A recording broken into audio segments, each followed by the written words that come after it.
Now, in one of his most ill-tempered performances since becoming president, Donald Trump has told journalists that he has total power to lift the nationwide lockdown, despite the insistence of state governors and legal experts that he has no such authority.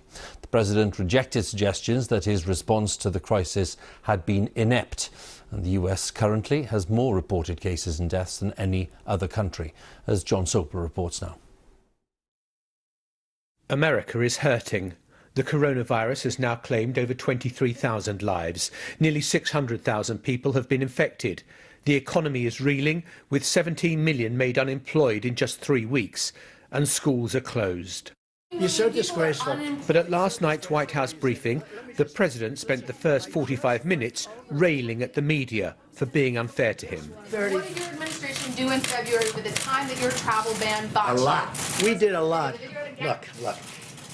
You know you're a fake. You know that. Your whole network, the way you cover it, is fake.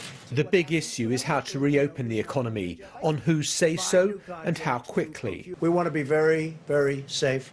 At the same time, we got to get our country out. And I understand that, Mr. President. Do you think there is a possibility then that what you do is you open it incrementally? Do you think people will go back to restaurants, to concerts, the cinema? I think we're going to boom. I think it's going to go quickly. Our people want to get back to work, and I think there's a pent-up demand like there hasn't been in a long time. As part of reopening America, do you want to reopen the borders so that people from Europe, from the UK... At the right time. A very good question, actually. Well, I'm going to have to take a look. The president says he has total power to decide on ordering the restart of business. The individual states say Donald Trump doesn't have that power. We do. The president's position is just absurd. It's not the law, it's not the Constitution. We don't have a king, we have a president. And entering this reopening phase, if you will, is very, very important. There may be a fight going on over who gets to flick the switch to reopen the US economy, but that's a good sign.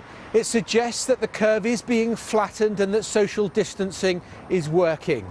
At a grim time, that is a slither of good news. John Sopel, BBC News, Washington.